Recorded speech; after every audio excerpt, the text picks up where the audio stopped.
walked past them 100 times. Empty bottles, scattered caps. But what if I told you those were the secret to a garden that turns heads? Tiny space? No problem. These 15-plus recycled plastic edging ideas will change the way you see your backyard. Welcome to Nailed It Now, your home for big garden dreams in small spaces. Today we're diving into From Bottles to Borders, 15-plus genius DIY garden edging project for tiny spaces using recycled plastic. These ideas are just sparks. Feel free to recreate them using what you already have. Make it yours. Make it real. This isn't just a video. It's a piece of my life. Every like, comment, and subscribe helps a small creator and a small family keep going. Thanks for watching. Thanks for believing.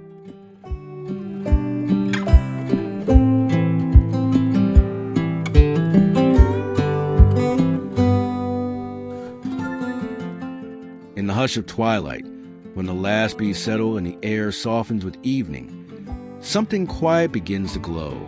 Along a humble wooden fence, once bare and plain, a line of light now flickers into being, soft and golden, like fireflies nesting in bottles.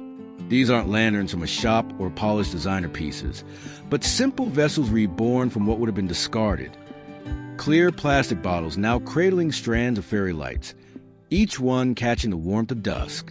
It started with a few saved bottles, a coil of fairy lights forgotten in a drawer, and the wish to bring light without harshness. The bottles were cleaned, trimmed, and threaded with care. Screwed gently into place along a rustic wooden slat, they became more than containers. They became stories of effort and light. As the sun dipped, the garden began to hum with a golden softness, drawing neighbors to slow their walk just to look a little longer. Further along the fence line, a different rhythm emerged. Bottles stood upright, firm in the soil like watchful sentries. Lit from within by solar LEDs, their bases anchored deep in the ground. They cast a calming glow onto lavender and ornamental grass that swayed like gentle tides. The light spilled sideways, brushing the petals of nearby blooms with amber and pearl, whispering against the wood grain of the fence like memory. Each bottle, though humble, offered its own tiny halo. Proof that light, when given thoughtfully, needs little else. In the corner of a compact patio, where a bistro table waited with its terracotta pots of mint and thyme, another small marvel glowed. Bottles mounted horizontally on the fence. Fairy lights coiled like tiny galaxies inside, turned even the narrowest nook into something magical.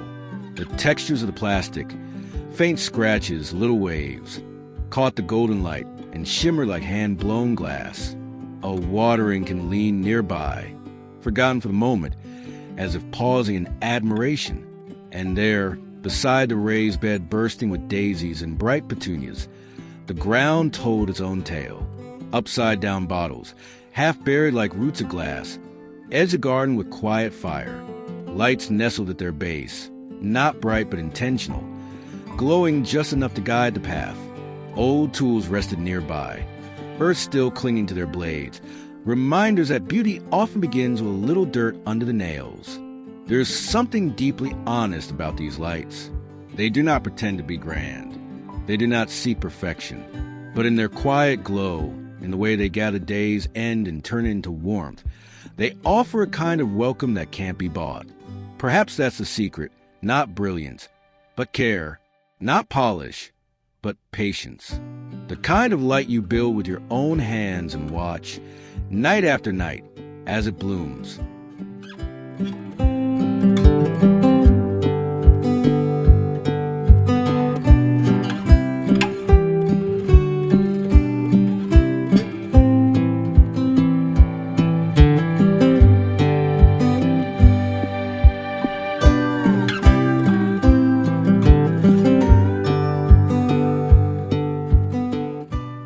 There's a quiet joy in building something from almost nothing, in taking what was once tossed aside and giving it purpose under the sun. Along the edge of a small suburban vegetable patch, a line of clear bottles stands at attention, filled to their shoulders with tiny pebbles.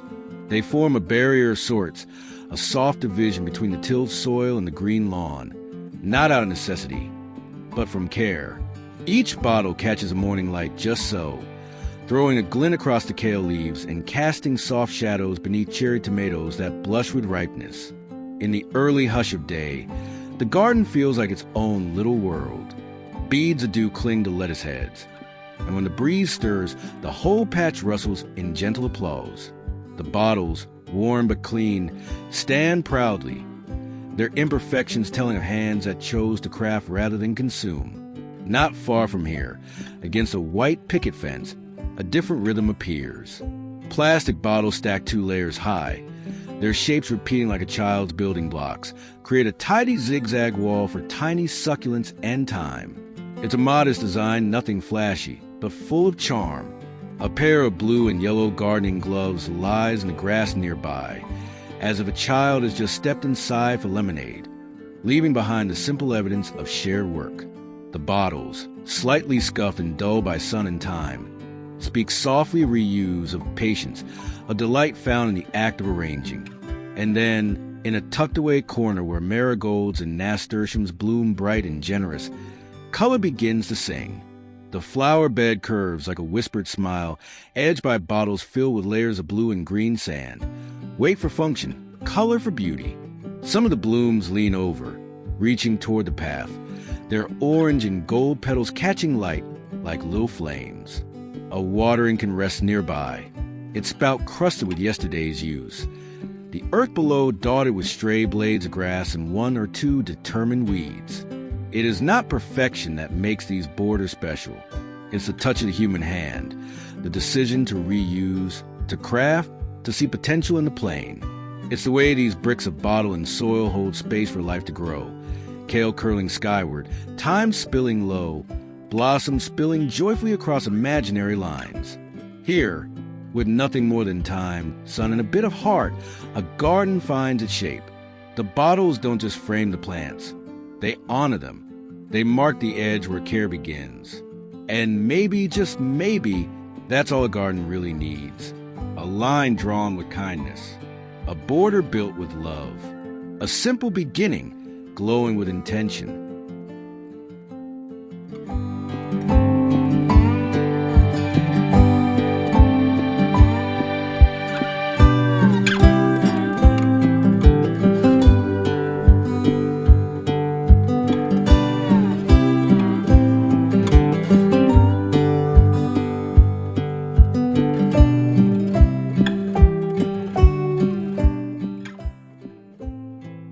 Sometimes, the most magical corners of a garden are the smallest, tucked beside a patio, where paving stones meet gravel and sunlight dances between the leaves.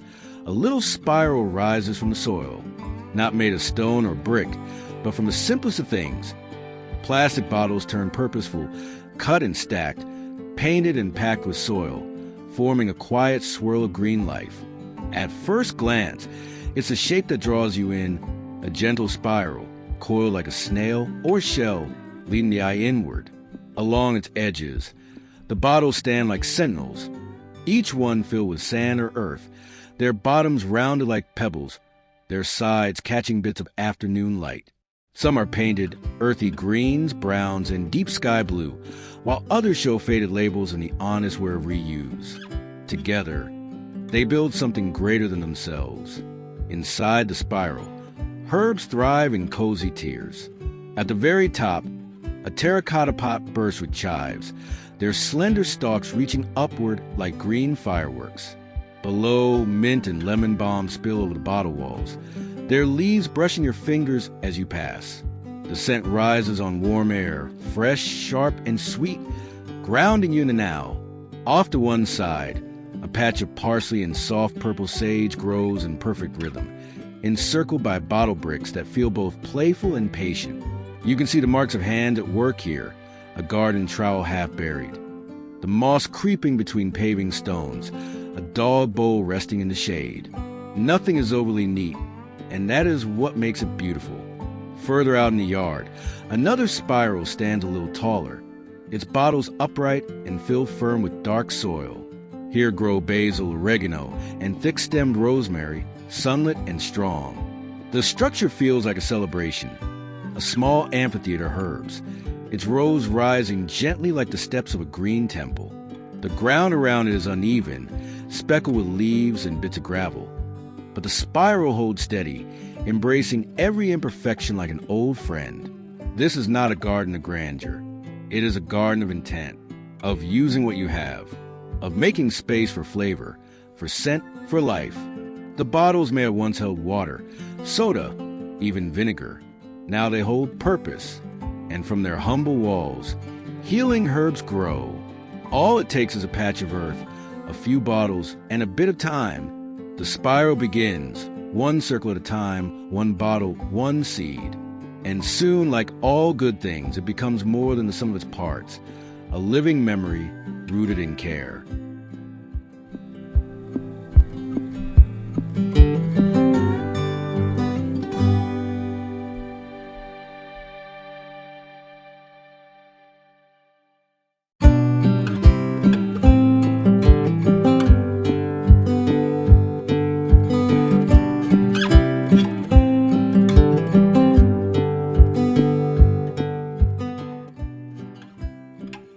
In a quiet garden nook where fence lines once stood bare, color has bloomed in a most unexpected way, not from petals or leaves, but from bottles once emptied and forgotten, now cut, shaped, and reborn as something joyful.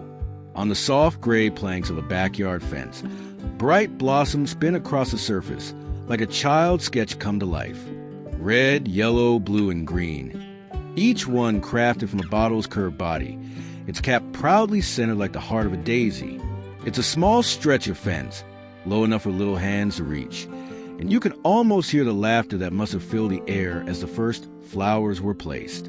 The bench beneath the trellis waits in the shade, a place to rest after painting, cutting, maybe sharing a story about where each bottle once came from. Sunlight filters through vines above, dancing in patterns across the dusty ground, and even the soil, scattered and uneven, seems part of the scene, honest, grounding, real. A few steps away, against a quiet alley fence, the colors rise in order, a tidy column of bottle blooms in rainbow sequence. Flattened and fanned, the bottles shimmer in daylight, their glossy skins catching light like stained glass. Red gives way to yellow, then sky blue, then deep green, all screwed tightly to the wood, standing proud in their recycled glory. Below, a patch of daisies leans in, blooming beneath their crafted cousins, and a rake rests nearby as if the work had only just paused. And then there's a mosaic, a world of shapes and shadows. On a lattice frame, geometric forms cut from translucent plastic bottles hang like puzzle pieces. Circles, triangles, crescent moons, held in place by fine lines of fishing thread. They seem to float mid-air, catching sun and bending it into kaleidoscopic patterns that spill onto the patio stones below. Each piece is slightly rough, the edges not quite perfect, the bottle caps left on some. A reminder that this isn't about precision. It's about presence, about using what's already here. There's no need for expensive tools or grand plans. Just bottles, scissors, a bit of paint, and imagination. A garden fence becomes a canvas. A waste bin becomes a palette. And the result is not only art, but joy. Color blooming where once it was only wood. It's a kind of beauty that welcomes everyone, that invites hands, young and old, to create, to play, to see more than trash, to see potential. And in doing so, it leaves behind a little more light, a little more color than was there before.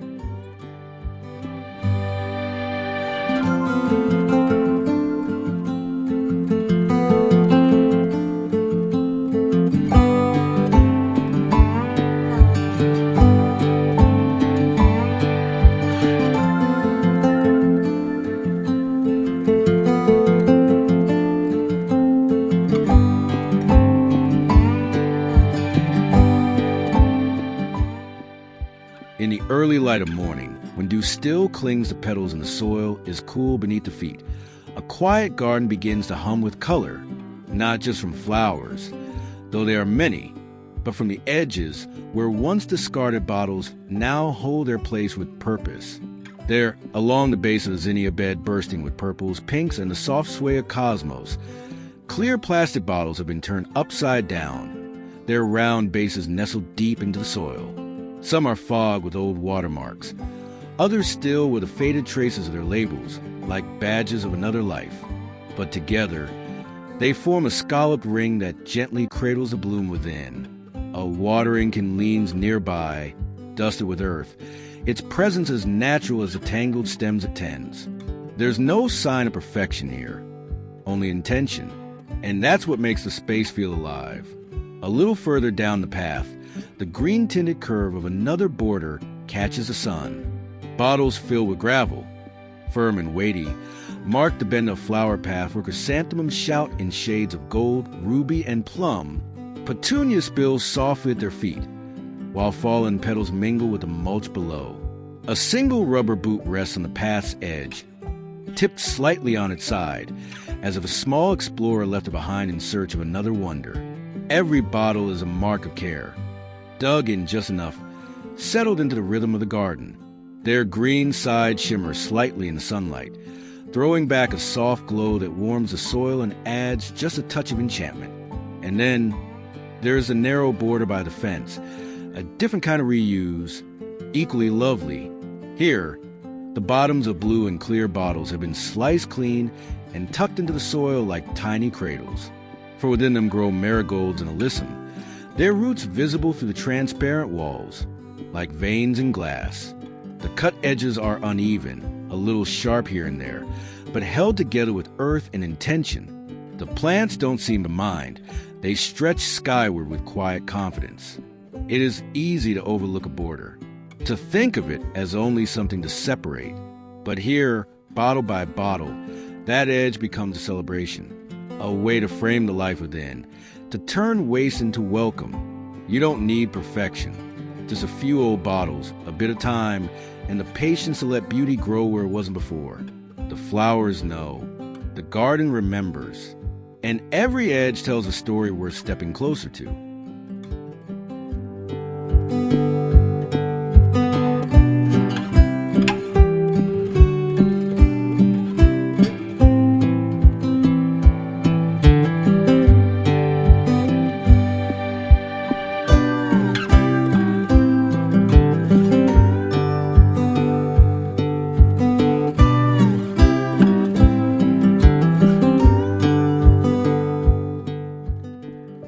As evening settles over the garden and the day exhales its last warmth, a quiet magic begins to stir. The path, once ordinary by daylight, now glows with a soft invitation, a winding line of reused bottles, painted with care in hues of blue and green, lighting the way like gentle lanterns set into the earth. The stones beneath are worn and scuffed, and the leaves that rest upon them weren't brushed away. They were simply left, like memories clinging to the moment. The bottles are not perfect. Some lean a little, their glow uneven, but that only makes them feel more alive. They do not pretend to be flawless. They whisper instead of effort, of hands that painted them beneath an open sky, maybe with the help of a child or in the calm of Sunday afternoon. Hostas curl nearby, their broad leaves cradling shadow, and all around, fireflies drift in slow arcs, echoing the gentle light below. Tucked into a quiet side yard, another path glows in its own way, this time from bottles filled with tiny phosphorescent stones. The gravel inside catches a dark-like breath and returns it softly, casting turquoise reflections along the earth. Low thyme creeps beside the borders, brushing against the glass. Dusty miller adds its silvery softness, and a pair of garden clogs wait at the edge of the path, as though their owner will be back in just a moment. The ground here is uneven, honest. The light spills gently, not to impress, but to guide. And in that glow, the path becomes more than passage. It becomes welcome.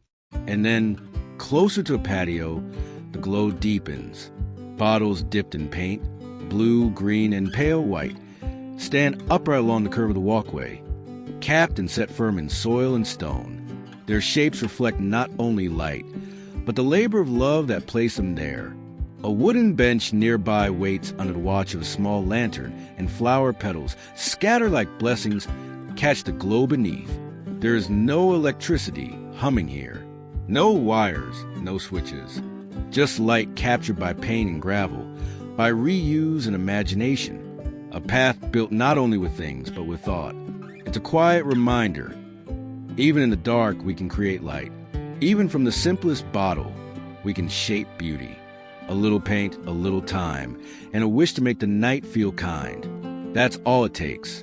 And as you walk the path, soft beneath your steps, you may find yourself slowing, just to see the way the light bends, to hear the hush of the garden, and to feel for a moment gently held by the glow.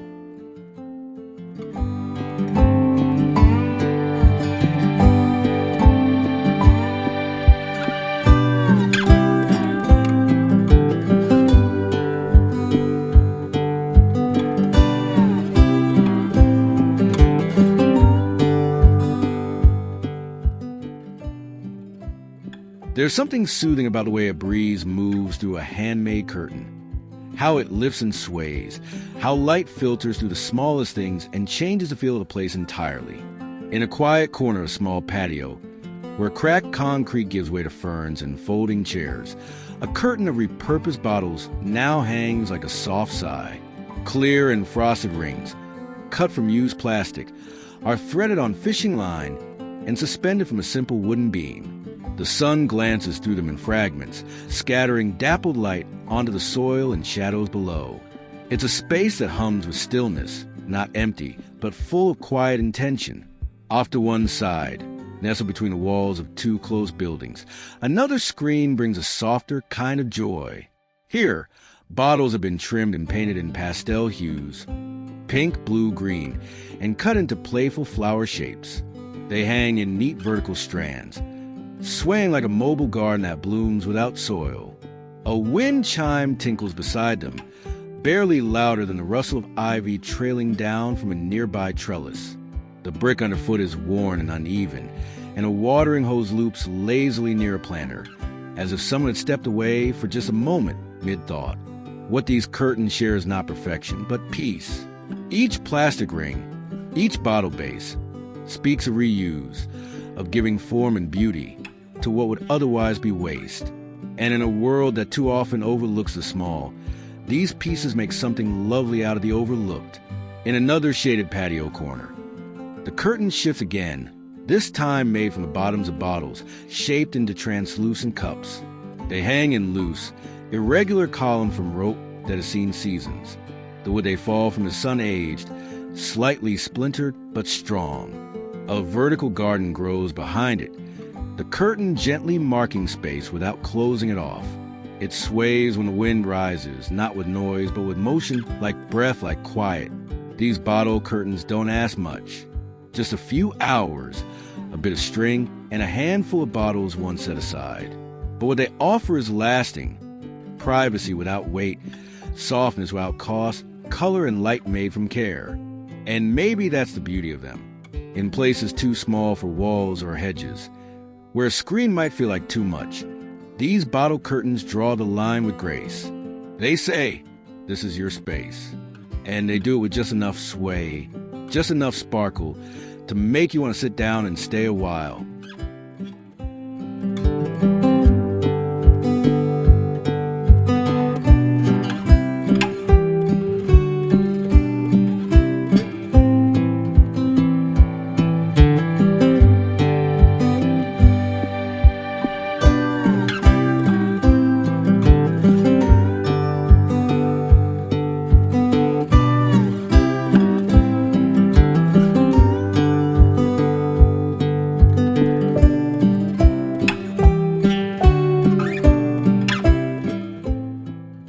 In a narrow stretch of garden where the wall once stood plain, green life now grows sideways, climbing not from the ground, but from bottles once destined for the bin.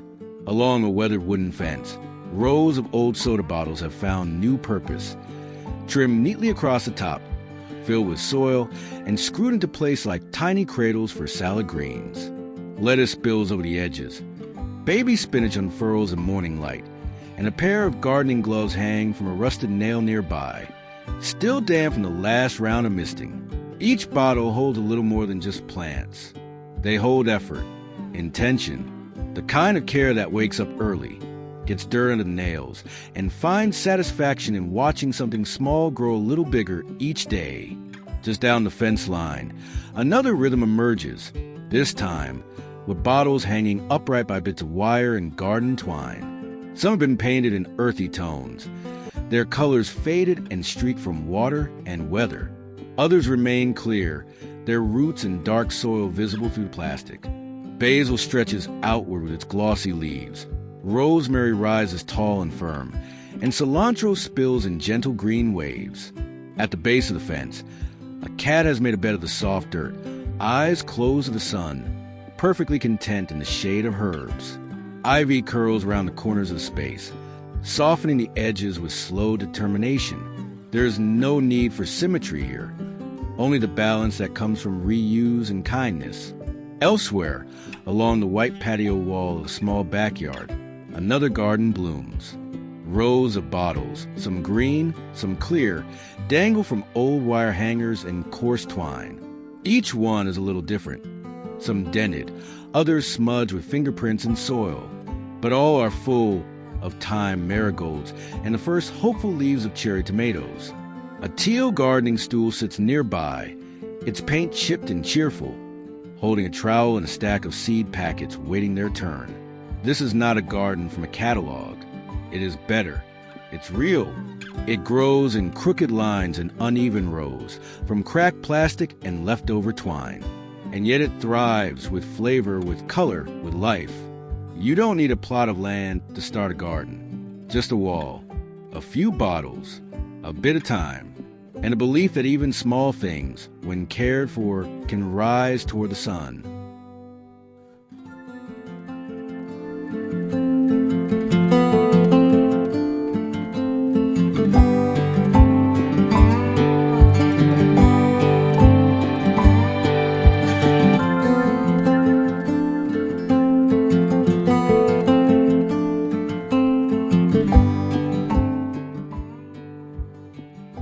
Some of the gentlest revolutions happen in corners, not loud or grand, but quiet, patient, and rooted in care. In one such corner beneath the dappled shade of an old fence, a tower of life rises, not made from brick or stone, but from bottles once tossed aside, stacked one atop the other and threaded through a sturdy wooden post. Each bottle has been carefully carved and filled, now home to spider plants that spill out like green fountains and ivy that twines gently downward. Dry leaves scattered at the base, spider webs lace the compost bin nearby, and a humble wooden bench invites a pause. Elsewhere, on the sunlit edge of a patio, another bottle tower brings a burst of color and joy. Here, the bottles wear coats of pastel paint, pink, yellow, blue, each one adorned with a hand-drawn smile. From their side pockets, begonias bloom like cheerful confetti, and nasturtium vines tumble playfully. The tower rises from a ceramic pot filled with gravel, holding it steady as butterflies flit past, and the late afternoon sun throws long shadows across the cracked stepping stones nearby. A silver watering can leans close, ready for another round of gentle care. And just a few steps beyond, in a gravel-lined urban garden framed by wooden planter boxes, another tower grows with quieter strength. Bottles are mounted in a soft spiral, forming tiers that wrap around a simple metal pole. Each is filled with rich soil and home to bok choy, parsley, and the tender sprouts of something new. Bees hover in the heat of the day, drawn by promise. Dirt clings to the base of the tower. The tools that made it possible, a trowel, a rake, a gardener's touch, rest nearby. These towers are not perfect. They lean ever so slightly. They are paint chips. The plastic bottles crinkle under sun and time. But they grow. They thrive. They show that even in the smallest corners and forgotten spots between fences and stones, something beautiful can bloom. It doesn't take much, just a pole, a handful of bottles, and a heart willing to plant. From there, the garden grows upward, always reaching for light.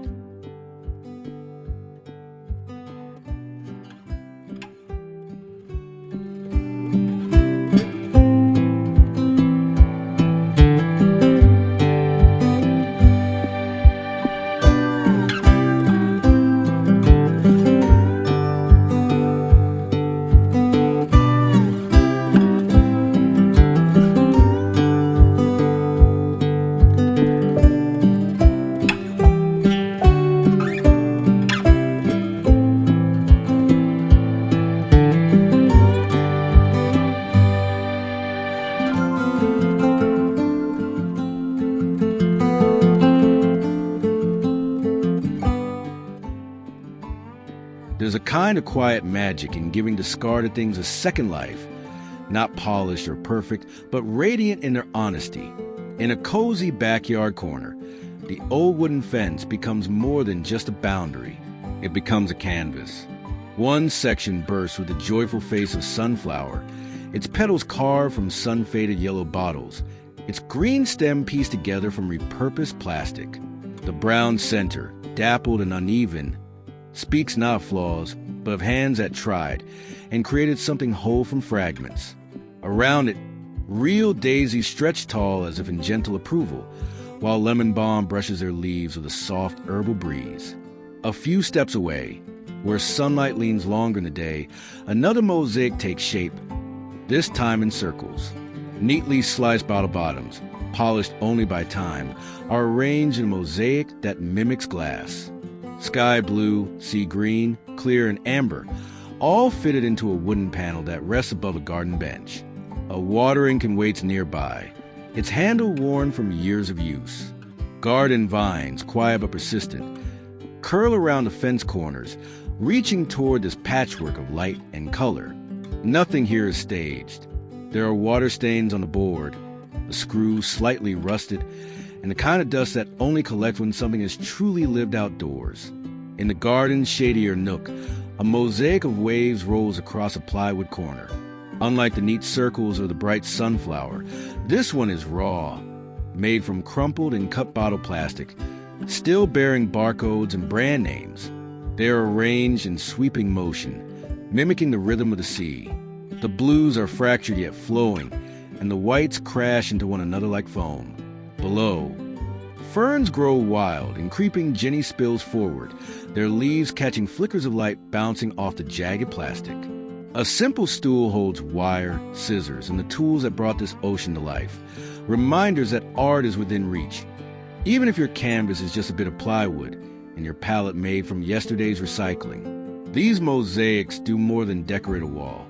They tell stories of patience, of intention, of beauty formed not in perfection, but in effort. If you ever find yourself with nothing but scraps, a handful of old bottles, and a fence that could use a little color, you already have enough to begin.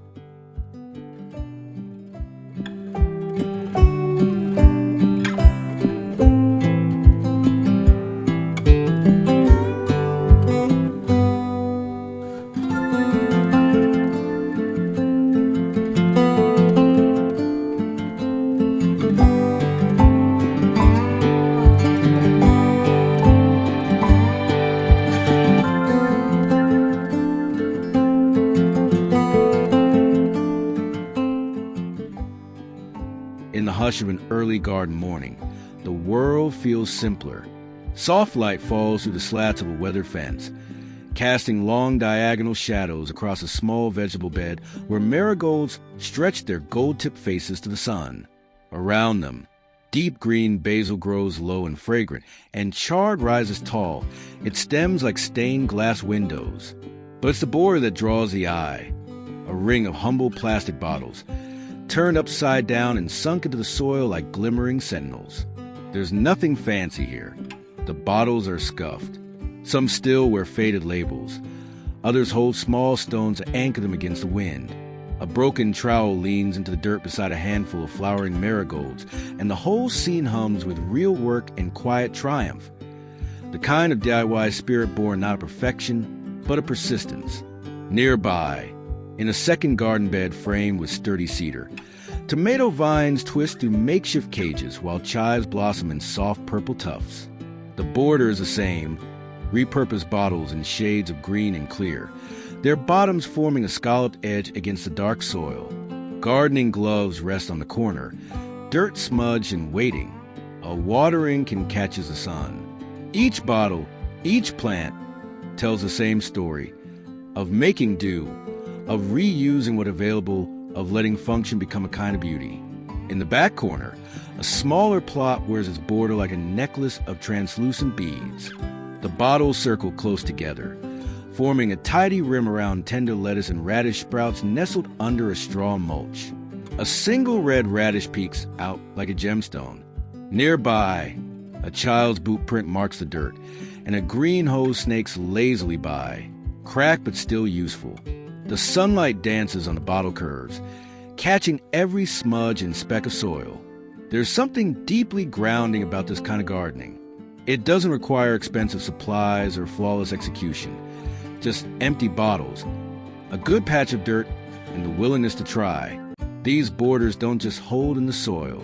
They mark the edges of something nurtured, something grown with hands and heart. And as the seasons turn, the bottles remain, standing like quiet glass markers of all that's been planted, tended, and lovingly watched over. In every curve, in every recycled line, they whisper, "You can start what you have and grow something beautiful."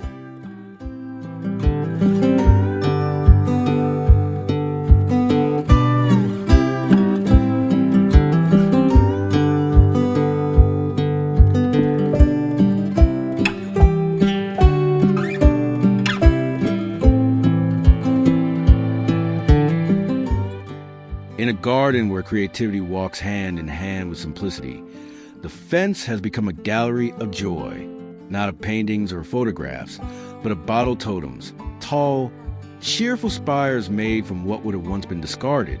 On each weathered post, they rise like sentinels of whimsy, cobbled together from bright plastic, hand-painted soda glass, and the soft glint of sunlit marbles. Some totems are playfully mismatched. Lime green bottles stacked above turquoise ones, a terracotta orange near the top, all secured by a slender metal rod that disappears into the post cap.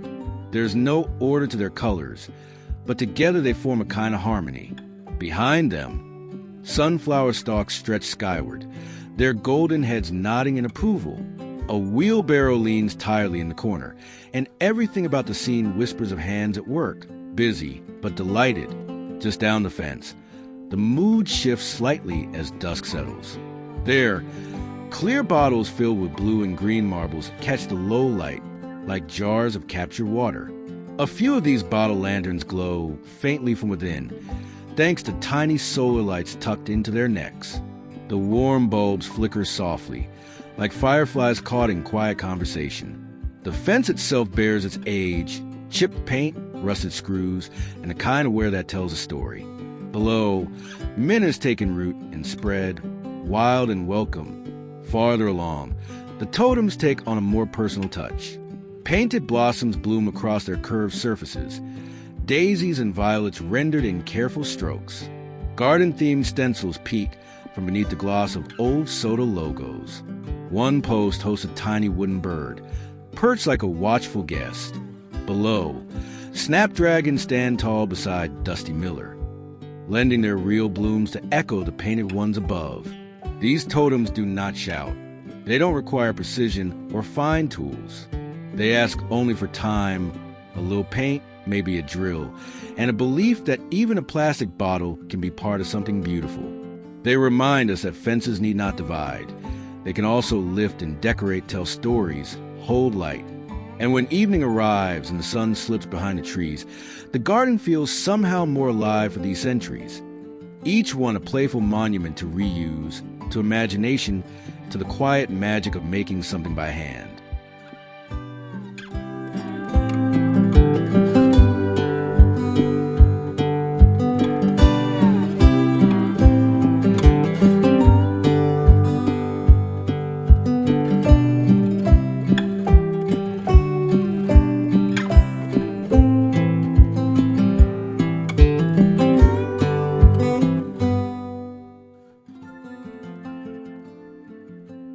Sometimes, beauty flutters in on small wings, along the weatherboards of quiet backyard fence.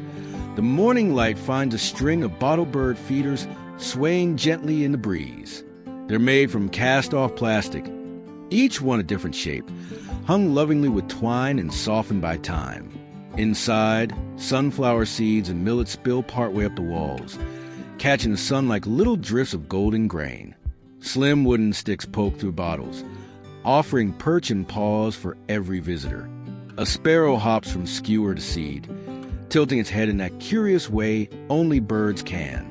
Another feeder swings slightly, moved by a breeze or the recent visit of a guest already flown. Below, Garden leaves rustle over soil dark from yesterday's watering, and the fence behind carries streaks of rain and sun, no longer perfect, but deeply familiar. In a tucked-away corner, the design changes. Here, bottles lie horizontally, fastened snug to the fence slats. Their sides have been neatly cut to allow feathered friends to dip inside, and a bright little blue tip perches on a bottleneck, its belly full and wings at rest. At the base, the garden grows a bit wilder. Patches of purple clover and white daisies peek through the grass. A plastic blue shovel leans forgotten nearby. A gentle trace of children who gardened and wandered and maybe helped screw these feeders into place. Further down, in a lavender-framed alley of blooms and fragrance, green-tinted bottles dangle like lanterns. Each one has been cleverly cut with an awning flap, a tiny landing stage below fashioned from a bottle cap or salvage lid. A robin rests on one, its breast glowing softly in the gold of late afternoon. Behind it, time creeps up toward the sun, and the world is thick with scent, color, and birdsong. What once might have been rubbish now sings with life. These feeders don't boast precision or polish, but they hold something better. They offer the kind of joy that comes not from perfection, but from participation, from repurposing, from care. And if you have a fence, a bottle, and a handful of seed, you might try it too. The birds won't judge the cuts or the crookedness. They'll just be glad to visit.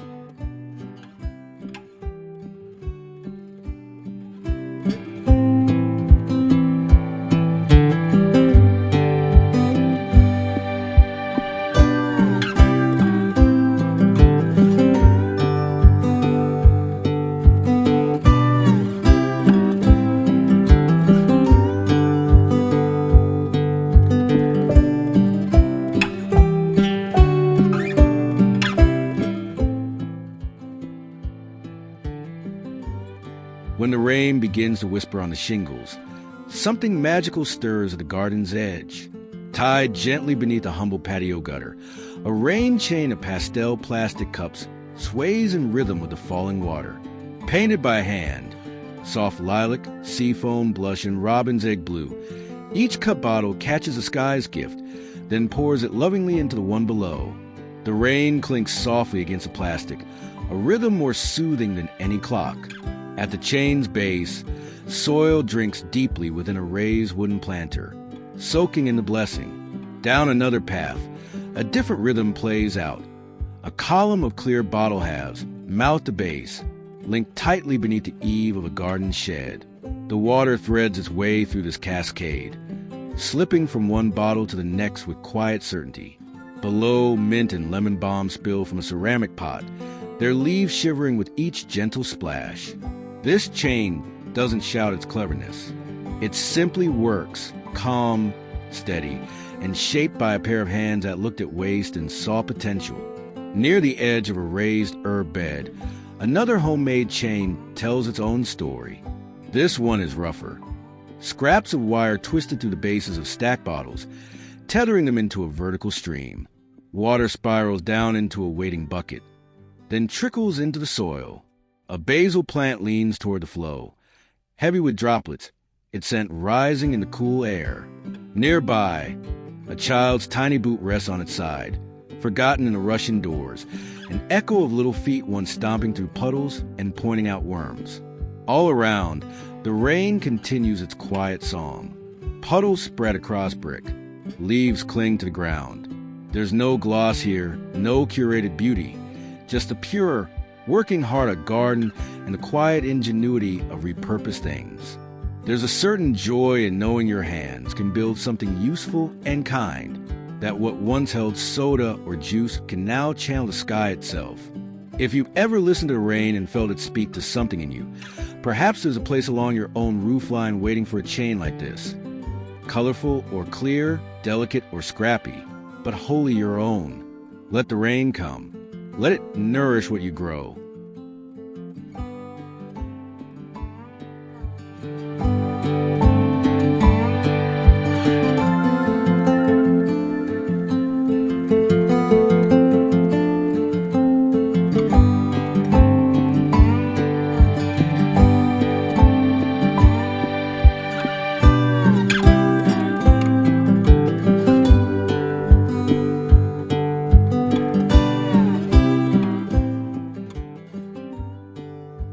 Sometimes, it's the smallest corners of the garden that hold the most joy.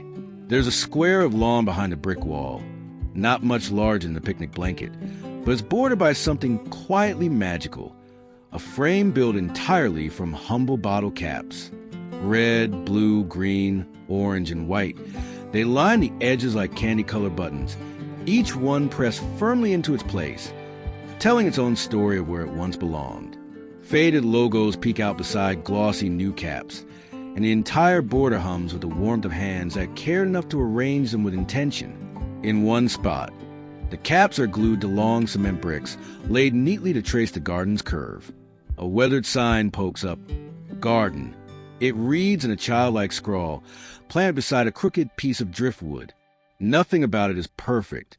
That's what makes it feel so welcoming. On the far side, where pansies gnaw beneath the tulips, the cap line continues, this time mounted to a slim wooden strip nestled between soil and grass. 2 layers of lids, some cracked, some pristine, rise like playful soldiers standing watch over the blooms. A plastic rake lies nearby, abandoned after a short burst of pretend work, and petals drift lazily onto the green. The sun casts warm shadows across the scene. You can see the tiny scratches on each cap, the soil still clinging to some from being pressed into place. A lavender bush rustles near the border, its pot edging into view, while a garden hose loops itself carelessly through the walkway like a green snake in no rush. This isn't grand landscaping. It's far better. It's real, resourceful, and gently cheerful. A celebration of what we already have, made useful and bright. These caps might have once been tossed aside without thought. Now they frame joy. If you ever find yourself collecting too many plastic lids in the kitchen drawer, consider what they could become. Perhaps, like here, they'll grow into something small and beautiful, giving shape to your lawn and color to your everyday path. All it takes is a little glue, a little time, and a quiet corner waiting to be loved.